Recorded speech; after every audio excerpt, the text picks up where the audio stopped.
안녕하세요. 방금 우리가 찬송을 아주 합당한 찬송을 부른 것 같아요.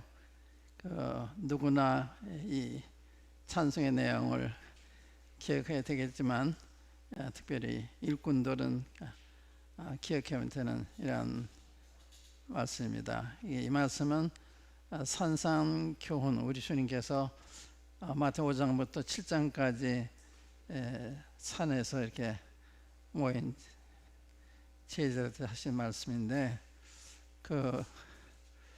주님이 그때 군중들에게 바라다 보시면서 그 상태를 보시고서 그 교훈을 하신 거예요. 예를 들면 심령이 가난한 자는 복이 있다, 천국이 저희 것이다, 애통하는 자의 주, 이런 팔복을 말씀하는데, 당시 사람들이 그 말씀과 좀 동떨어진 상태에 있었던 거예요. 그러니까 심령이 가난한 게 뭐가 복이에요? 애통하는 게 뭐가 복이에요? 그게 복이라는 거예요. 그러니까 당시 사람들은 그걸 복이라 생각하지 않았는데, 주님은 그게 복이다. 왜 복인가 하면 그 결과적으로 심령이 가난하기 때문에 천국을 소유하게 되고, 애통하기 때문에 하나님의 위로를 받게 되고 등등, 이러한 결과를 보시고서 말씀하시는 거거든요. 그러니까 당시 사람들이 그렇게 생각 안 한 거예요. 현실적으로 생각을 해서 돈 많은 사람이 복 있는 사람이고, 고통이 없는 사람이 복 있는 사람인데 지금 그렇게 생각하지 않으셨어요. 그러니까 주님이 보시는 거하고 우리 성이 많이 다르신데, 그런데 그 산상교훈 맨 끝에 우리가 방금 보는 찬송, 주님의 말씀 듣고 그대로 행하는 자는 그 집을 반석에 짓는 지혜로운 자와 같다.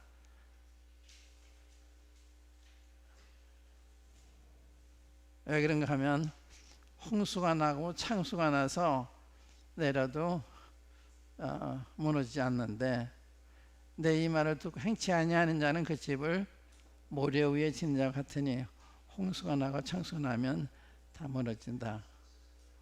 우리는 지금 집을 짓는 일을 하는 거예요. 개인적으로나 교회적으로나, 특별히 일꾼들은 이 교회를 짓는 그런 일을 하는 거거든요. 그러니까 우리가 그냥 일꾼이 아니라 그림이 있잖아요. 가령 예배당을 치면 예배당을 잘 치려고 하는 그 목표가 있는 것처럼 그냥 와서 일하는 게 아니잖아요. 교회 건축을 위해서 어떤 사람은 은사를 따라서 미쟁 일을 한다든지, 또 전기 기사 일을 한다든지, 다 다르잖아요. 그 목적은 좋은 집을 짓기 위해서. 마찬가지로 우리가 이제 일꾼으로서 일을 하는데 목표가 있잖아요. 이 교회를 아름답게 영광스러운 교회로 짓고자 하는, 그게 이제 목표인데 굉장히 좋은 찬송을 부른 거예요. 한번 그 말씀을 찾아보겠습니다. 책 좀 보시면 또 실감이 날 텐데, 마태복음 5장 먼저 보시고 7장 보겠습니다.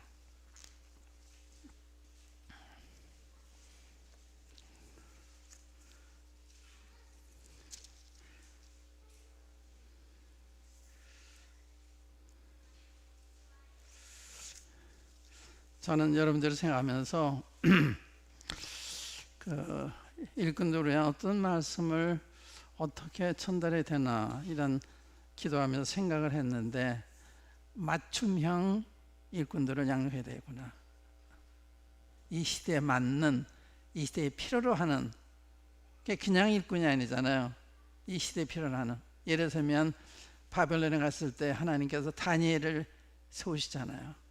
다니엘의 세 친구들을 세우세요. 그 시대에 맞는 이러한 일꾼을 세우신 것처럼 여러분들도 이 시대에 맞는 이러한 일꾼들로 세워지면 좋겠다. 그럼 어떻게 하면 그렇게 되는 거냐? 이제 그걸 이제 함께 공부하기 원하기 때문에, 그럼 어떤 방법을 하느냐? 그러니까 예를 들면은 우리 시대에 맞는, 예를 들면 다니엘 같은 사람을 롤 모델로 해서 다니엘의 생애를 공부한다든지, 이제 예를 들면 이제 그런 거. 그러니까 그냥 막연하게 공부하는 것이 아니라 이 시대에 맞는 우리 어떻게 이 시대에 어떤 그리스도인에 대해서 어떻게 살아야 되느냐. 지금 이 시대는 상당히 혼란한 시대예요. 이번에 미국의 대선을 보니까 미국은 가장 모범적인 나라인데 굉장히 혼란스럽잖아요. 미국이 저렇게 되는 걸 보니까 이제 세상이 다 됐나 보다. 근데 미국이 이렇게 정치적인 지주가 돼가지고 이렇게 세계 질서를 잡아줬는데 미국이 흔들리고 저렇게 되니까 앞으로 세계 어떻게 될 건가 그런 우려도 있습니다. 그러니까 우리 한 세대가 상당히 불확실한, 그러니까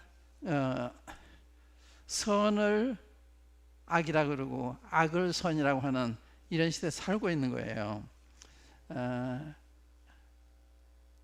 한번 예를 들면 우리 동성애라는 게 있잖아요. 낙태라는 게 있잖아요. 동성애 말이 돼요? 그런데 미국에서 그게 법으로 제정이 됐어요. 미국 같은 나라에서. 우리 한국도 그걸 이제 법을 만들기 위해서 노력하는 사람들이 반대하는 사람이 그런데 그런 형편없는 시대에 우리 살고 있는 거예요. 동성애 말이 됩니까? 낙태 말이 됩니까? 근데 이런 게 점차적으로 오면 그런가 보다 이렇게 받아들이는 거예요. 그러니까 이제 이게 위험한 거거든요. 아마 다음에 제가 올 땐 그 책을 또 하나 소개하고 싶은 책이 있는데 국가가 하나님 잊어버릴 때 하는 책을 시카고에 있는 그 무디 기념교회에서 목회하시던 루츠라고 하는 사람이 쓴 건데 그게 미국에서 오랫동안 베스트셀러가 됐대요. 그게 제가 사서 읽어보니까 그분이 그 2차 대전 때 독일이 어떻게 해서 저렇게 히틀러 따라가게 됐나. 히틀러 따라갔잖아요. 전 독일이. 교회가 다 따라간 거예요. 거기에 번역하는 사람이 이제 반대하고 그러긴 했지만 전반적으로 따라간 거예요. 왜 그런가 하면 그렇던 약속을 하는 거예요. 약속. 히틀러가 정의, 평등 뭐 이런 거, 인권, 민주 다 존중하잖아요. 다 속아넘은 거예요. 뒤에는 그 민주가 아니에요. 뒤에는 정의도 아니에요. 공의도 아니에요.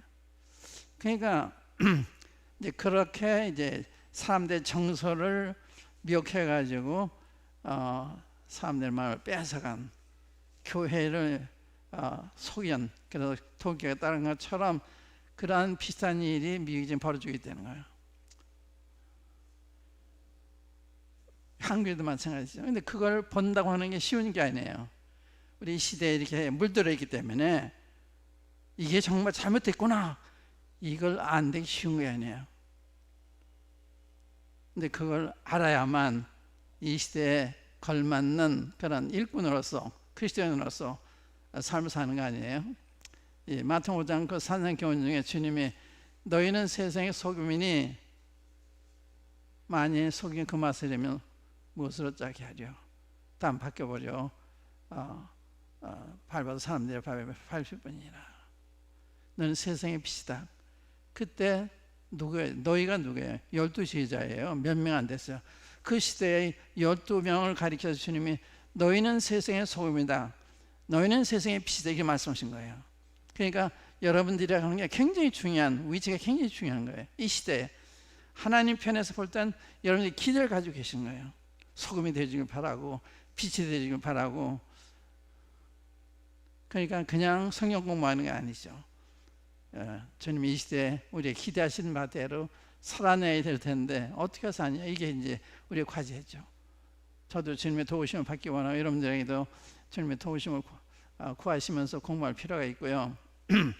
근데 마태복음 5장 보세요. 5장 보시면 이게 산상 교훈을 하실 때 잘 보시면 이렇습니다. 1절부터 보시면 예수께서 무리를 보시고 산에 올라가 앉으시니 제자들이 나온지라 입을 열어 가르쳐 가라사대. 여기 예수님이 무리를 보셨다 그랬죠. 보시고서 이런 얘기 하신 거예요. 근데 무리들의 생각을 주면 다 아신 거예요. 그러니까 여기 심리에 가난한 자, 애통하는 자, 마음이 청결한 자, 온유한 자, 화평창, 이게 전부 그리스도에 해당이 안 되는 거예요. 이게 복이 있는 사람이다. 이제 그런 배경에서 얘기했다. 시대에 맞는 시대에 필요한 말씀을 해주셨다. 그 얘기 좀 하는 거예요. 그 다음에 이제 7장에 보시면 여기 이제 그 한번 6장 한번 보겠습니다. 6장에 보면 네, 5장에는 저 중요한 얘기가 뭐 사랑이에요. 5장 사랑 아니야, 사랑. 6장은 믿음입니다. 믿음에 대한 얘기인데 그 6장에 보면 이런 말씀 나와요. 19절부터 보세요. 19절부터 너희를 위하여 보물을 땅에 쌓아두지 말라. 거기는 종과 동록이 해하며 도적이 구멍을 뚫고 도적질하느니라. 오직 너희를 위하여 보물을 하늘에 쌓아두라. 거기는 점이나 동록이 해하지 못하며 도적이 구멍을 뚫지도 못하고 도적질도 못하느니라. 네 보물이 있는 그곳에는 네 마음도 있느니라. 눈은 몸의 등불이니, 여기 저 연결을 보세요. 이렇게 지금 보물을 어떻게 써야 되느냐 하는 얘기를 하시면서 그 다음에 눈은 몸의 등불이니 그러므로 내 눈이 성하면 온몸이 밝을 것이요 눈이 나쁘면 온몸이 어두울 것이니 그러므로 내게 있는 빛이, 이 말은 내 안에 있는 빛이 어두우면 그 어둠이 얼마나 하겠느냐. 이게 얼마나인데 강조가 되는 거예요. 그러니까 이게 보통 말씀이 하거든요. 그러니까 우리의 그 안목, 세상을 보는 그 눈, 굉장히 중요하거든요. 세상을 보면서 이게 하나님 눈으로 보면 정말 어처구니 없는 두려운 이런 일이 벌어지고 있는데 우리 눈이 성하지 않으면 잘 못 보는 거예요. 여기 내 눈이 성하면 온몸이 밝을 것이니 눈이 나쁘면 온몸이 어두울 것이니, 내 성하면 하는 게 이 눈이 하나면, 내 눈이 하나면 밝되는 거예요. 눈이 밝다는 것은 초점이 한 군데가 있어야 되는 거예요. 한나라면 가 있으면 이 눈이 좋은 거예요. 근데 눈이 양쪽에 맞추고 있으면 세상도 보고 하늘도 보면 초점이 흐려지죠. 그래서 내 눈이 성하면, 눈이 하나면 그 말이에요. 그러면 온몸이 밝을 것이요 내 눈이 온몸이 어두울 것이. 그러므로 내 속에 있는 빛이 어두우면 그 어둠이 얼마나 하겠냐. 이야기를 보면 앞에 지금 읽은 말씀 가운데 내 보물 하늘에 쌓아둬라. 너희를 위해서 하늘에 쌓아둬라. 너희를 위해서 땅에 쌓아두지 말아라. 우리 위해서 하는 얘기예요. 우리 이야기 읽으면 헌금 이야기 하나보다 그렇게 생각이 쉬운데 그 이야기가 아니에요. 포인트가 우리의 시력을 얘기하는, 안목을 얘기하는 거예요. 그러니까 우리 시력이 좋으면 하나님 위해서 사는데 시력이 나쁘면 재물을 위해서 산다 이 말이에요. 오늘 그 시대에 살고 있잖아요. 여러분들 관심 어디에 더 많이 가 있어요? 하늘에 더 많이 가 있어요? 재물에 더 많이 가 있어요?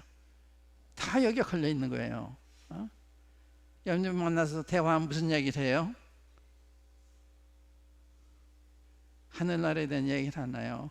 세상의 재물에 관한 얘기를 하나요? 그러니까 우리가 아닌 것 같은데 우리도 모르게 그냥 빠져 있는 거예요. 관심이 그렇게 가 있는 거예요. 근데 그러니까 이게 무슨 말인가 하면 하늘과 땅을 바꾸는 거예요. 눈이 나쁘면 널 위해서 재물을, 포화를 땅에 쌓아두지 말아라. 너희를 위해서 하늘에 쌓아둬라. 그러니까 눈이 나쁘면 하늘하고 재물하고 바꾸는 거예요. 엄청난 거죠. 하늘과 땅을 바꾸는 거예요. 다시 말하면. 그 다음에 그 뒤에 보면 그 연계되는 말이 뭔가 하면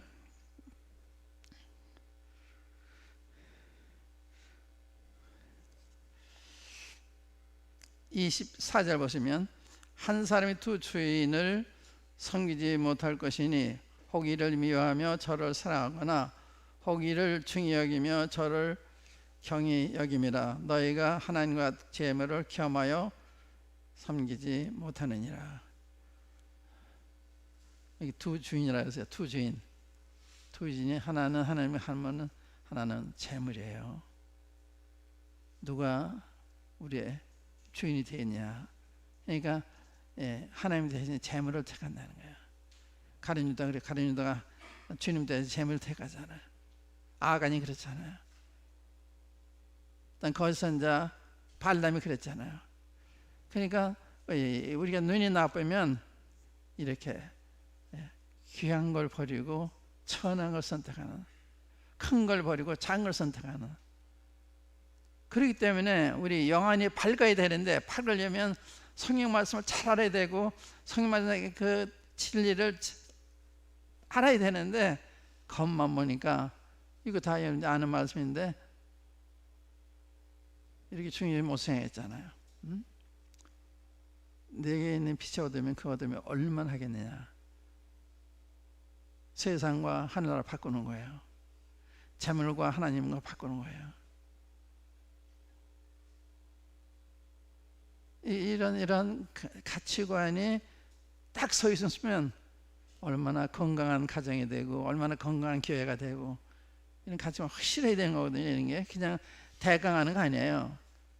이건 진리예요. 진리이기 때문에 이 말씀대로 살면 틀림이 없고 후회함이 없는데, 이 말씀을 경역이고 살면 나중에도 후회가 막심하겠죠.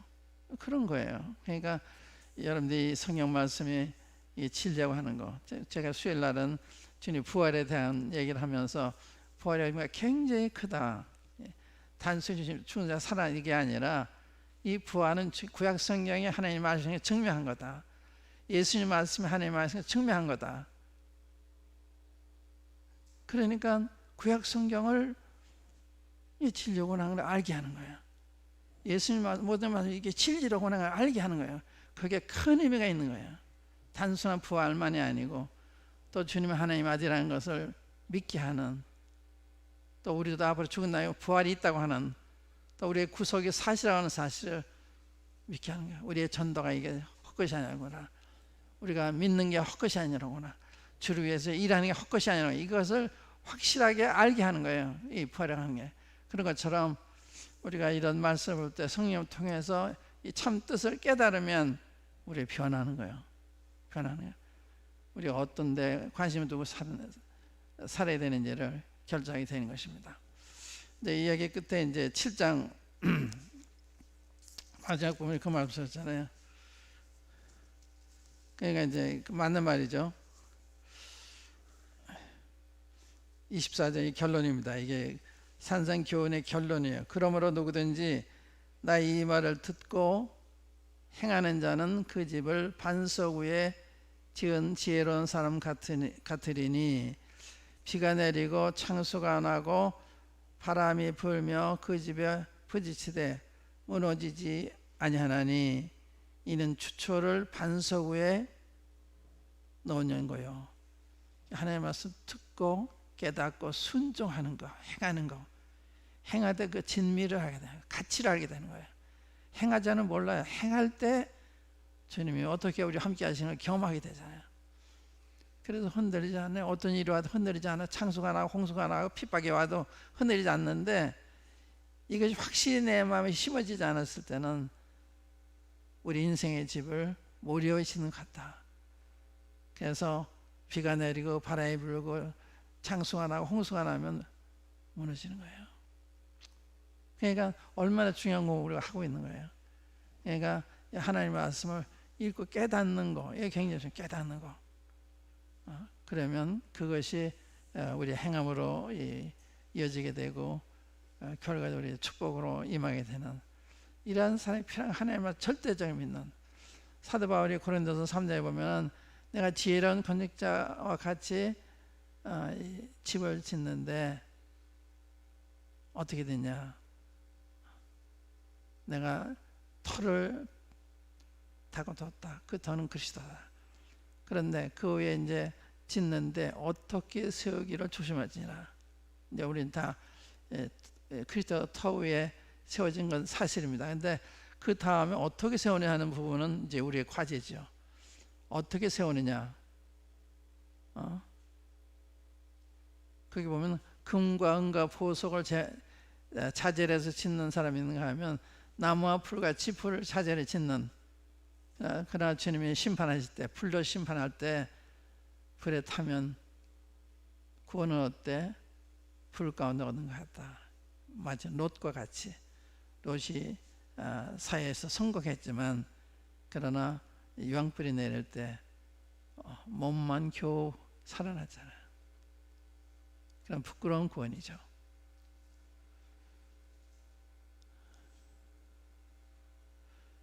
근데 금광과 보석 뭐야? 그건 불에 안 타잖아요. 근데 그대로 있으면 상을 얻고, 금광과 보석에 해당하는 봉사를 해야 되는 거예요. 그 뭐냐? 금광과 보석, 성령의 인도함 받아서 말씀대로 사는 거. 그게요. 지금 아까 지금 얘기하는 게 고린도전서 3장에 있는 말씀인데 2장에 보면 사도 바울이 그러잖아요. 내가 너에게 나가서 하나님의 증거를 전할 때 말과 지혜로 나가서 아니했다.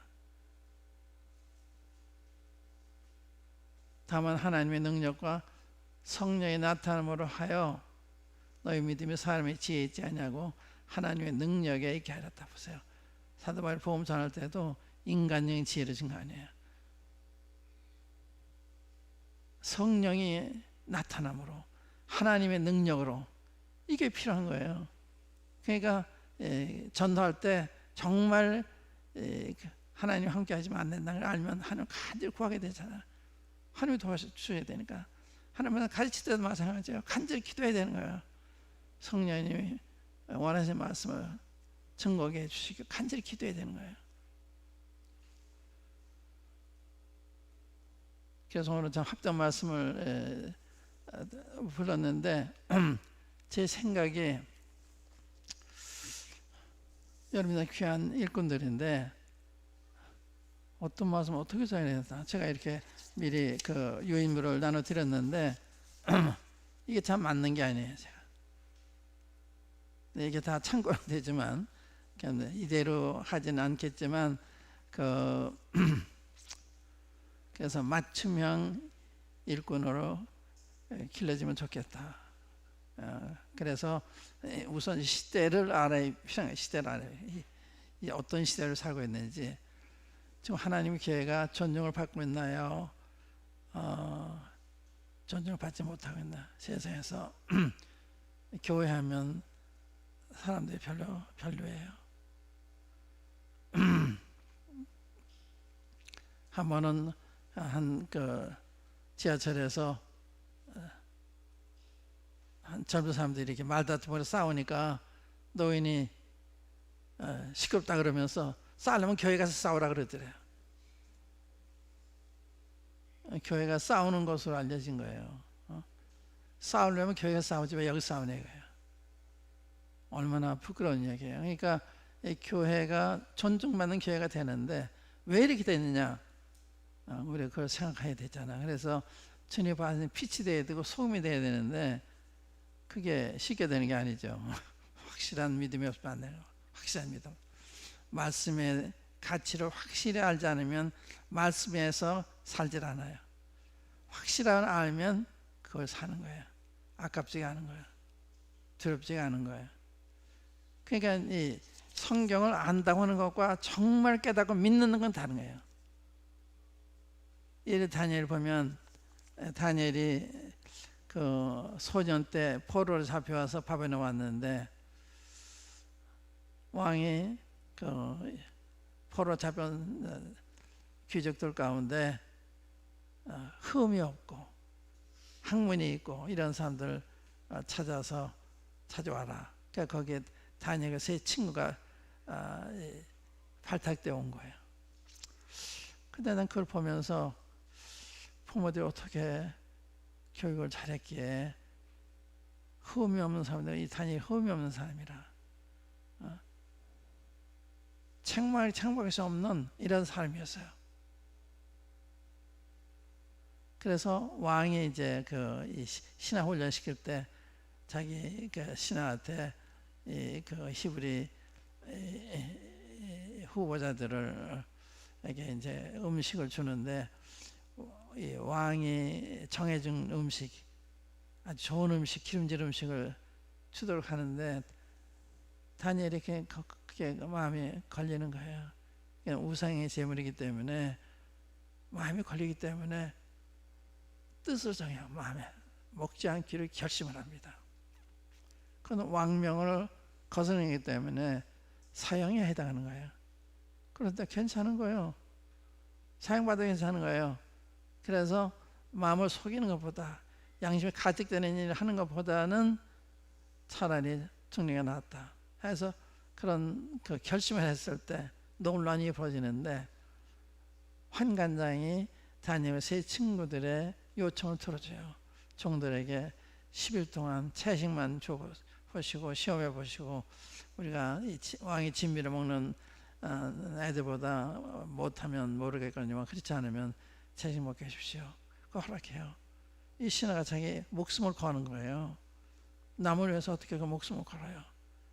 그도 왕이 시키는 대로 하면 그건 왕명을 거스르는 거기 때문에 사형에 해당하는 거예요. 그런데 보면 하나님께 은혜를 입어요, 다니엘이. 그래서 그 얘기를 들어줘요.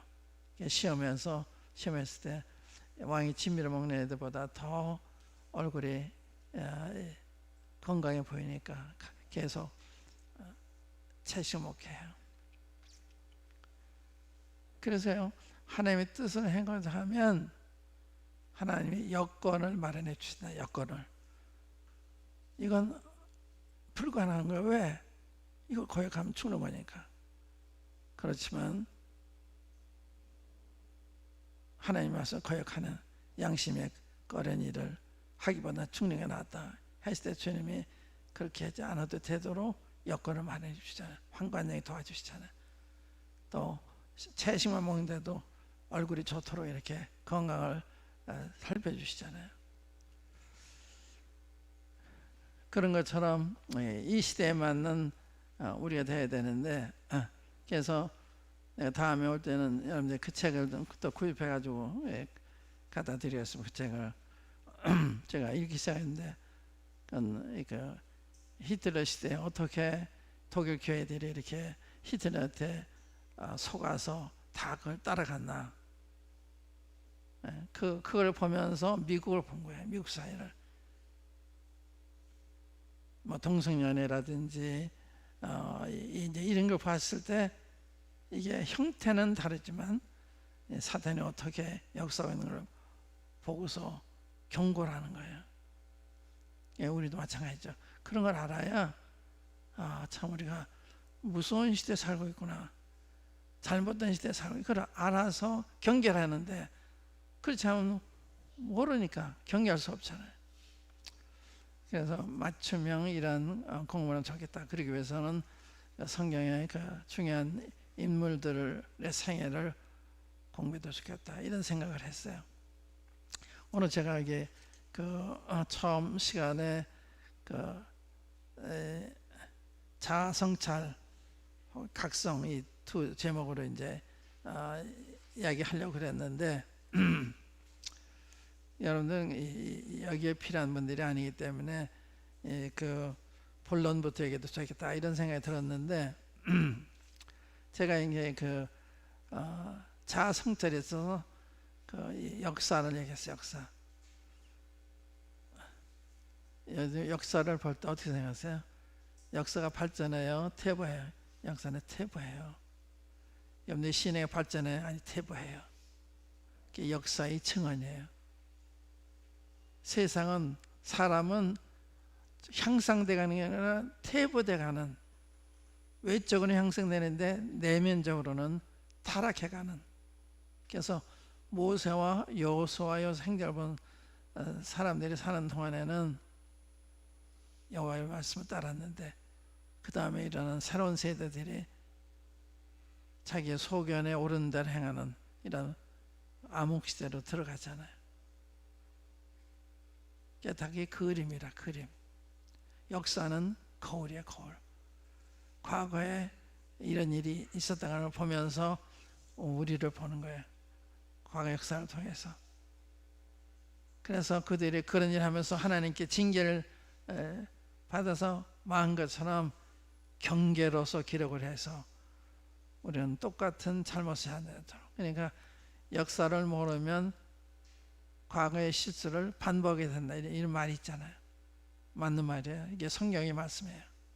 그러니까 성경을 통해서 과거 역사를 모르면 똑같은 잘못을 해서 똑같은 그 고난을 징벌을 받게 되는 거죠.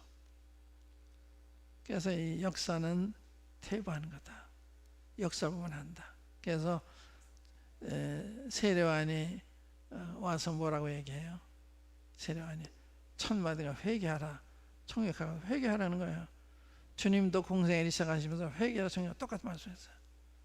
근데 본인들이 생각했을 때 우리가 십계명을 지키라고 안식일도 지키고 다 이렇게 하고 있는데, 또 절기를 따라서 절기를 다 꼬박꼬박 지키고 있는데 어떻게 하나님께 돌아오라고 그런 건가? 이해가 안 간 거예요. 근데 그 뒤에 보면 너희들이 입술로는 나를 총애하되 마음은 내게서 못하 그러잖아요. 겉으로는 말씀대로 같았는데 마음이 아니래요. 마음이. 이게 중요한 마음이잖아요. 마음이. 하나님을 향하는 마음이 진실한지 아닌지, 참된지 아닌지, 이게 중요하잖아요. 그래서 주님이 마치 24장 같은 부분, 소경이요 발생과 서간 맹이냐 막 맹 비난하시잖아요. 무섭게 비난하세요. 그게 우리 시대에 지금 반복되어 있어요. 제가 오늘 조선일보 보니까 세미나교회 은퇴하신 목사님이 은퇴하면서 교회 타락을 보면서 탄식해서 이번에 운동을 전개했어요. 그의 교회단 His Church, 네, His가 이게 H자는 Humility, 겸손, 또 I자는 Integrity, 정직, 또 S자는 Service, His예요. 그러니까 그리스도인들이 겸손을 회복해야 되겠다, 정직을 회복해야 되겠다, 봉사를 회복해야 되겠다. 근데 만약 물질 만능주의가 돼가고 그러면서 교만해지고 대형교회를 원하고 뭐 이렇게 되니까 교회가 상당히 문란해져서 교회들이 얼마나 싸워요. 큰 교회들이 막 싸우고 그러잖아요. 그러니까 지금 기독교가 사실은 암흑시대예요. 영적으로 보면 이게 번성하고 있다 그러는데 밝은 영안으로 보면 그렇지 않아요. 우리 자신에 대해서도 제가 걱정해요. 우리 자신에 대해서. 구원받은 성도들은 달아야 안 그렇거든요. 우리도 모르는 사이에 많이 변질이 돼 있어요. 동성연애 얘기해도 뭐 그건 다 어느 정당이나 다 하는 건데 이렇게 넘어가요. 그걸 심각하게 생각 안 해요. 낙태 심각하게 생각 안 해요.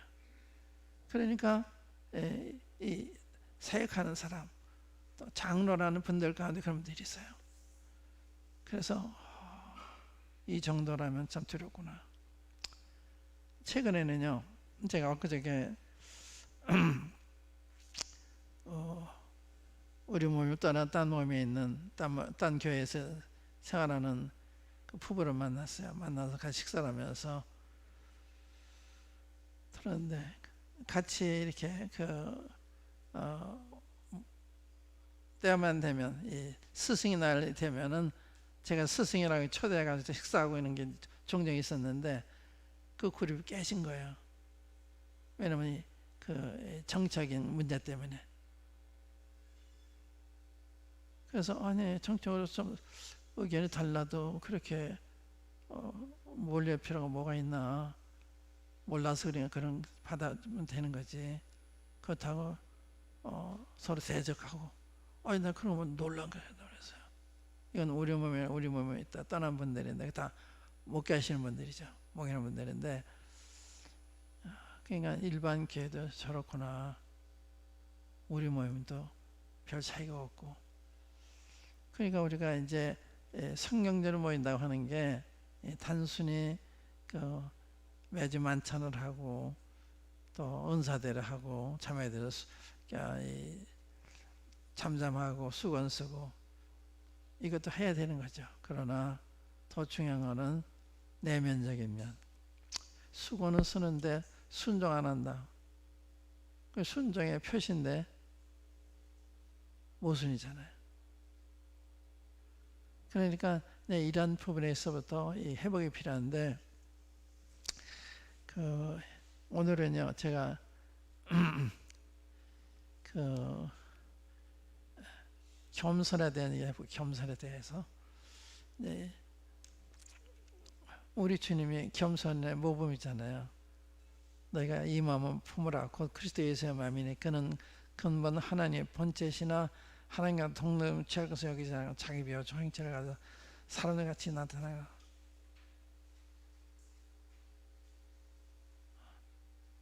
또 종이 돼가지고 죽기까지 복종하였으니 그 십자가에 죽으심이라. 주님이 겸손히, 자기가 하나님이신데 하나님의 동등됨을 취하고 여기지 않고 자기를 비우셔가지고 종형체 가지고 사람이 되셨다. 이게 쉬운 일이에요.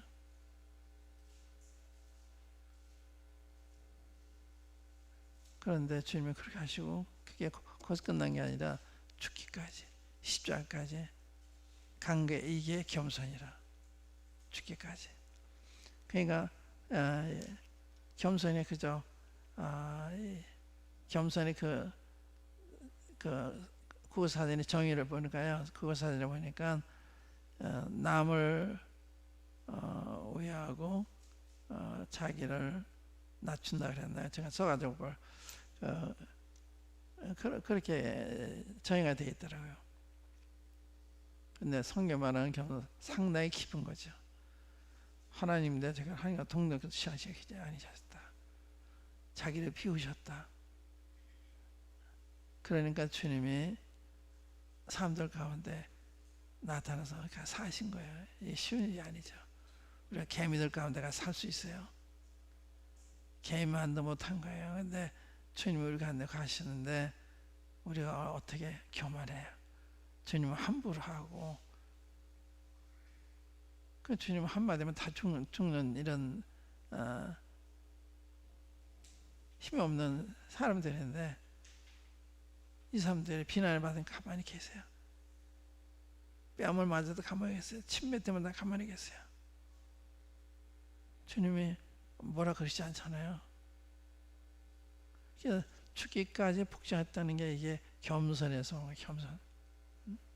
그러니까 겸손은 자기가 없는 거예요. 자기가 있기 때문에 마음이 섭섭하기도 하고 분노가 나기도 하고 그런 거 아니에요. 자기가 없으면 날 때리든지 부당하게 하든지 무슨 상관이 있어요. 그게 주님이 다 받으신 거예요. 그게 겸손이라. 그러니까 뭐 자존심 뭐 이런 얘기 하는데 자존심이라는 게 없는 거죠. 제가 가만히 이 창세기를 보니까 아담이 범죄한 다음에 첫 번째 밝아진 게 뭔가 하면 눈이 밝아져 벗은 것을 봤다. 자기 인식이 생겨요. 자기 자인식. 그러니까 저는 하나님만 생각하고 살았는데 범죄하면 자기 생각이 들어온 거예요. 하나님 생각하는 자기 생각이 하나도 없었던 아담인데 범죄한 다음에 자기를 보는 거예요. 자기를. 이게 자존심이라는 게 자기 생각하는 거, 자기 안민, 자기 존중. 사실 우리는 하나님 앞에서 우리 죄를 생각할 때 우리 어떤 벌을 내리셔도 할 말이 없는 우리잖아요.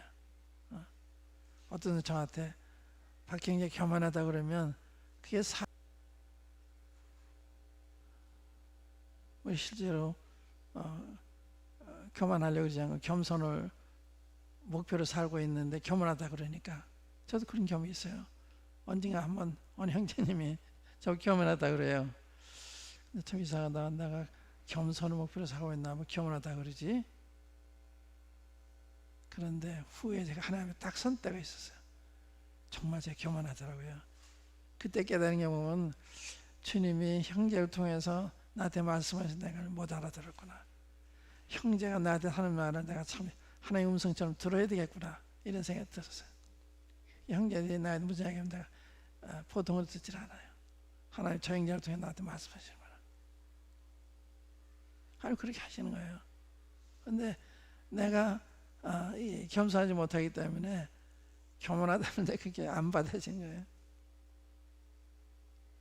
무슨 이야기를 해도 맞아요, 맞아요. 그렇게 할 수밖에 없는 우리잖아요. 하나님의 말씀을 이렇게 비춰봤을 때 그게 안 비추고 사는 거예요. 그러니까 내가 그래도 그런 사람은 아니야 이런 생각하는 거예요. 겸손은 자아가 없는 거예요. 베드로가 그러잖아요. 다른 사람은 다 주님 버릴지언 나는 버리지 않겠습니다. 그걸 독선이라요. 독선. 왜 다른 사람 버린다고 그래요? 왜 자기만 주님 따라간다고 생각해요? 주님 그래? 근데 그 얘기가 진실이라. 당시로서는 베드로가 진심을 얘기한 거야. 다른 사람 바라 나는 버리지 않겠다는 그 마음이 있었습니다. 근데 자기는 몰라서는 말이죠. 그래, 주님이 사탄에 내어주시잖아요. 밀가루 닭ገብ을 사탄에 내어줬을 때 조그만 소녀가 와서 당신도 예수 함께 있지 않았어? 그러니까 무슨 말 하는 거야? 부인하잖아요. 조그만 소녀도 두려워한 거예요. 조그만 소녀도. 이렇게 나약한 자기인데 그게 자기 나이는 모르는 거예요. 그래서 3번 주님을 부인하잖아요. 주님이 말씀하신 대로 내가 3번 부인하기 전에 닭이 올 거다. 내 3번 부인하고 닭이 딱 오니까 그때 주님 말씀 생각이 나서 밖에나 통곡을 했다. 그 다음에 베드로는 어떤 사람이 됐을까요? 겸손한 사람이 된 거예요. 이제 다른 사람이 다 주님 버릴지 이 말을 못해요. 자기 제일 먼저 버렸으니까. 제일 먼저 버렸어요. 그게 겸손이에요. 내가 남보다 나은 것이 없구나 하는 걸 발견했을 때 그 밖에는 겸손이 아니에요. 밖에도 할 말이 없는 거예요. 내가 이렇게 이런 사람인데 내가 뭐라고 해야 돼? 인정하는. 그때 주님께서 베드로를 부르시잖아요. 요한의 아들 시몬아, 내가 이 사람들과 나를 더 사랑하느냐? 네, 제가 주님을 사랑하는 주께서 아시나이다. 주님이 질문한 질문이요. 네가 이 사람들과 나를 더 사랑하는 그 사랑이 아가페 사랑이야. 아가페 사랑으로 나를 사랑하냐 그랬을 때 아가페 사랑은 절대적인 사랑이에요. 베드로는요. 필로소 사랑에 대답했어요. Do you love me? 하는데 I like you 이렇게 대답한 거예요. 그 베드로가 사용한 내가 주를 사랑하는 주께서 아시는 그 사랑이 아가페 사랑에 대답한 게 아니에요. 그건 겸손해진 거죠. 그럼 내 어린 양을 먹여라. 내 양을 치라. 내 양을 먹여라. 양을 막기 전에 어떤 사람한테 베드로가 잘 나간다고 할 때 아니에요. 베드로가 부족하다고 생각했을 때 정말 겸손해졌을 때 사용하시잖아요. 이 겸손을 필요한 거예요. 내가 남보다 나은 것이 없다 하는 걸 깨달았을 때 그게 겸손이에요. 깨닫기 전에는 겸손 아니에요. 건드리면 우리 꿈틀해요.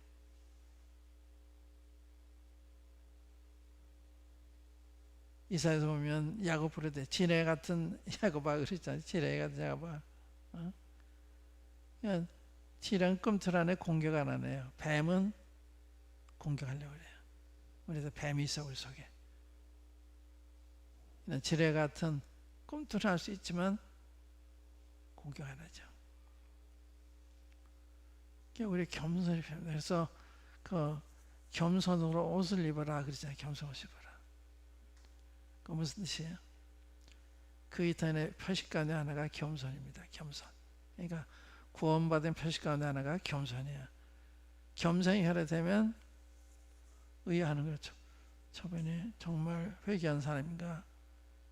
정말 성령을 모신 사람이 성령 오시면 성령을 내가 사랑과 희락과 화평과 오래 참음과 양성과 온유와 절제와 충성 이게 성령이잖아요. 그러니까 성령이 들어오시면 나도 모르는 사랑이 역사하는 거예요. 나도 모르는 그 희열과 화평이 내 마음을 다스리는 거예요. 오래 참음이 가능한 거예요. 그리고 양선은 선이에요. 착한 거. 성경 말하는 선은요, 남이 좋은 일 하는 거 이것만 가리키는 게 아니라 남이 나한테 나쁜 일을 해도 선대하는 거, 이게 선이에요. 나한테 함부로 해도 선대하는 거. 이게 선이에요. 이거는 구원 받아야만, 성령이 내 안에 들어오시면 가능한 거예요. 그래서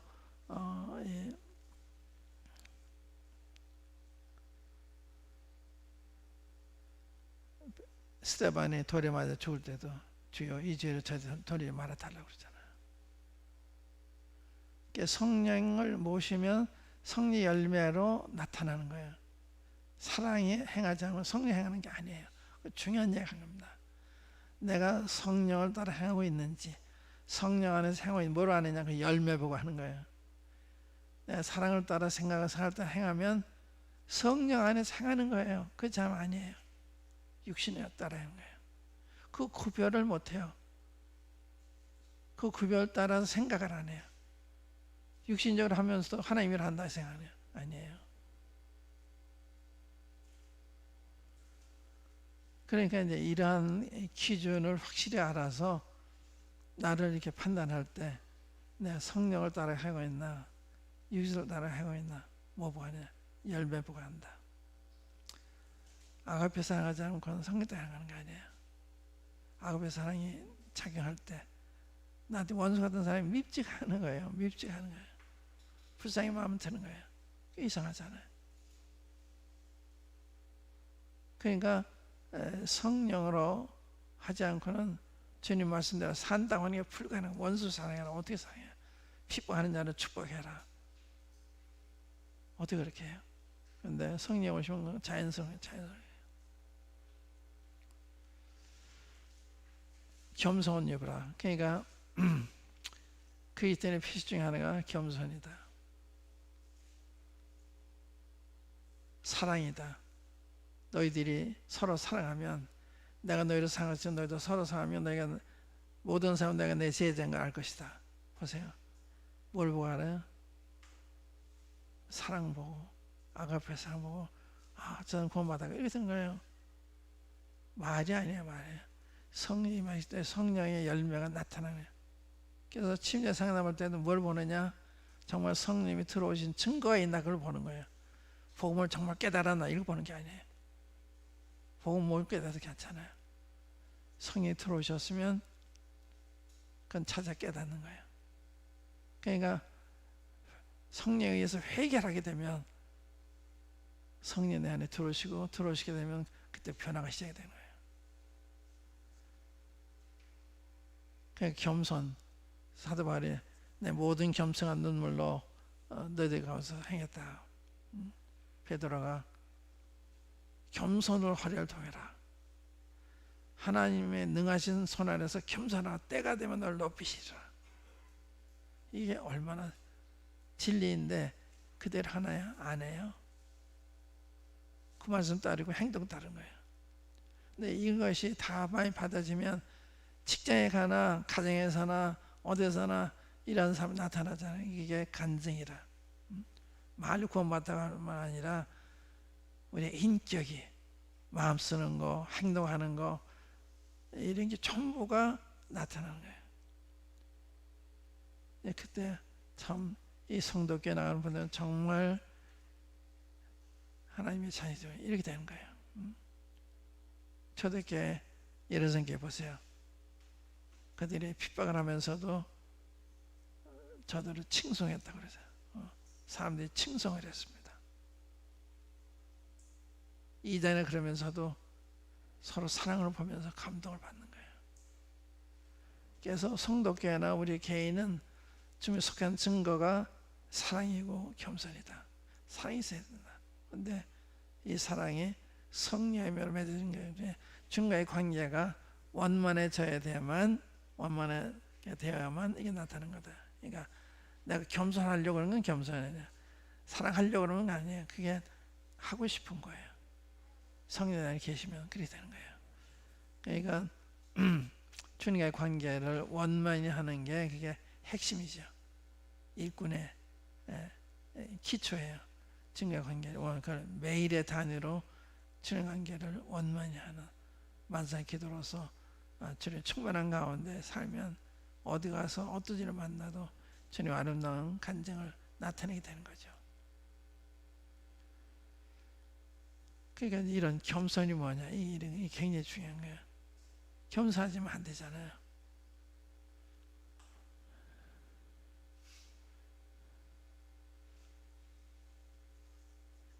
여기 이제 우리 본론에 가서 헌신, 분수 뭐 이런 걸 로마서 12장에 대한 이야기를 쓴 건데,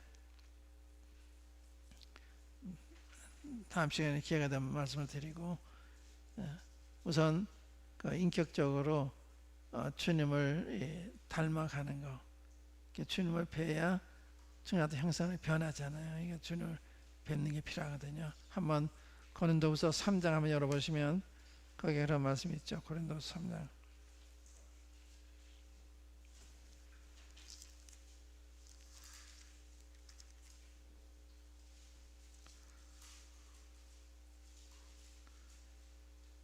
(18절) 말씀. 고린도후서 3장 18절.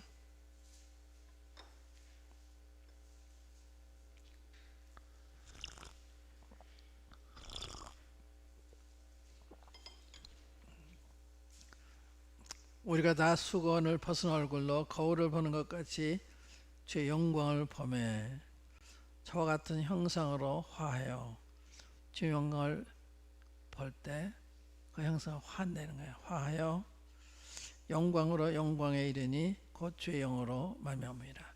성령을 통해서 주 영광을 뵐 때 그 형상으로 변화돼 간다. 주님의 뵙는 게 필요하잖아요. 그럼 주님을 닮아가는 거예요. 네, 이것이 기초죠. 뭐 말 잘하는 게 중요한 게 아니고 우리 인격이, 우리 됨됨이 우리가 봉사하는 성도들한테 정말 본이 되고 감동이 되고, 그러지 않으면 뭘 배우겠어요? 이론은 배울 수 있지만 사람이 변화 안 되죠. 변화된 사람 보면 변화를 받아요. 그 영향을 받아요. 그러니까 일꾼된 여러분들이 굉장히 중요하다는 그런 생각이에요. 굉장히 중요하다. 이 부모가 굉장히 중요하잖아요. 자녀를 어떻게 키워야 그 자녀를 자라서 어떤 사람이 되느냐, 이 결정하는 거예요. 부모가 자기 자식이지만 정말 잘 길러야 되는 거예요. 그 아이가 자라서 사회에서 유익한 사람이 되든지 해를 끼치는 사람이 되든지, 굉장히 중요한. 그 다음에 학교에서 교사들이 굉장히 중요한 거예요. 교회에서 교사들이 굉장히 중요해요. 주일학교 교사, 학생의 교사. 잠언에 이런 말씀 있죠. 마땅히 행할 길을 아이들에 가르쳐라. 그럼 늙어서 그 길을 떠난다. 마땅히 행할 길을 아이들에 가르치라는 거예요. 확실한 거 같잖아요. 그냥 얘기만 해주는 게 아니에요.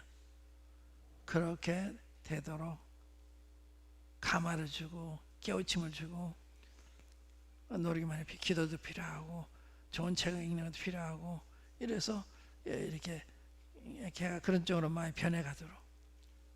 그러니까 얼마나 그 심혈을 기울여야 돼요. 그러니까 주일학교 학생회, 청년회 굉장히 중요한 거예요.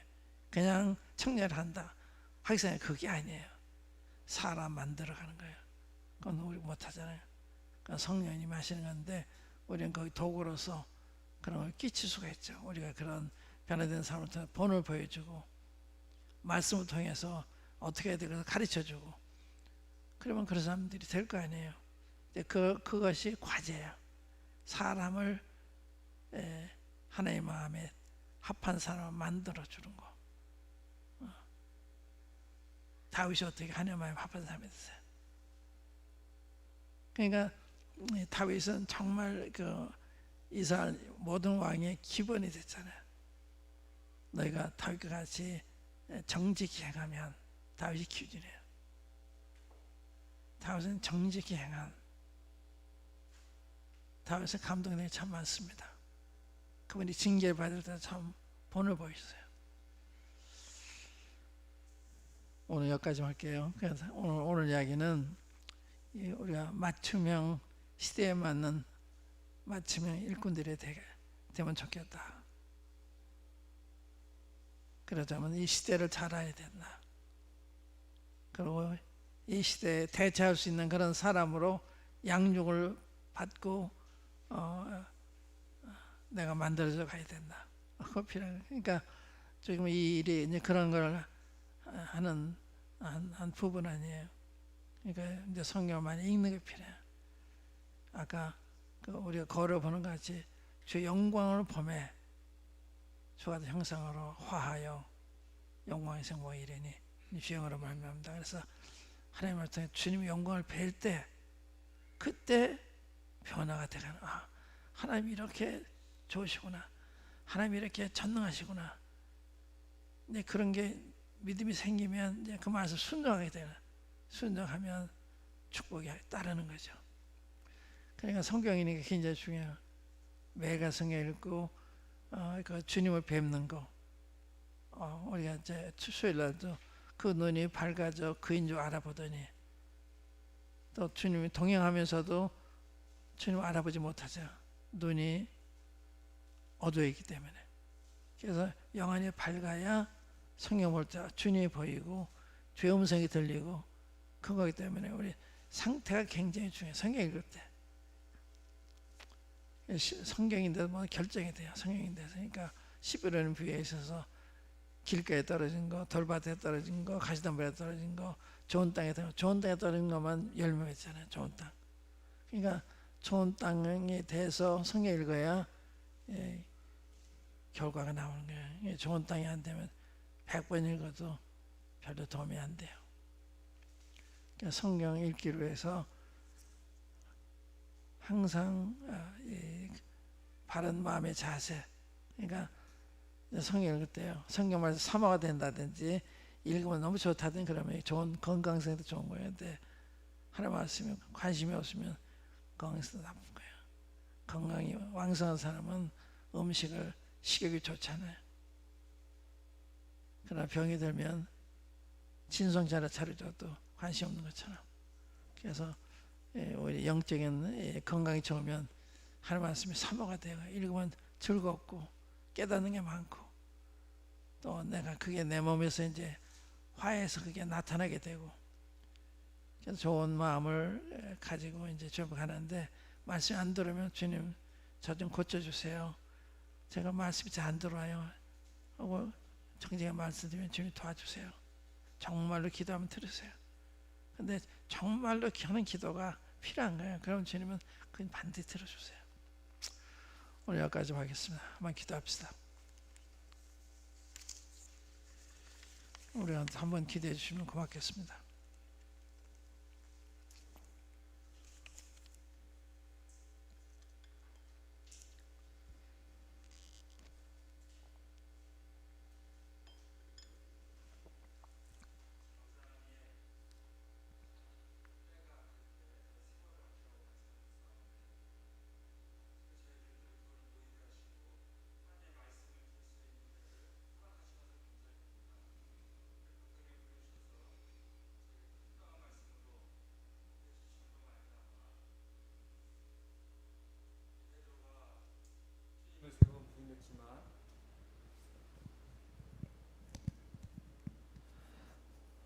주님을 세 번 부인했지만 주님의 그 아가페 사랑의 말씀을 들을 때 또 겸손함으로 필요로 대답했던 것처럼 주님 그럴 때 그를 사용하신 것처럼 정말 주님 주신 직분과 은사를 쫓아서 섬기는 저희들에게 겸손함을 허락하시고 우리 주님이 먼저 겸손함으로 이 땅에 오셨고 종의 형체를 입으시고 죽기까지 십자가에서 죽기까지 복종하셨던 것처럼 가장 겸손하실 때 하나님이 그를 가장 지극히 높은 자로 세우셨던 것처럼 일꾼의 가장 기본이 겸손인 것을 다시 한번 배우게 하시고 겸손이 단순히 나를 낮추는 것이 겸손이 아니라 나를 비우는 것이 겸손임을 또 알게 하시고 이 마지막 때 주님을 섬길 때 철저히 자신을 부인함으로 말미암아 주께서 허락하신 십자가를 지는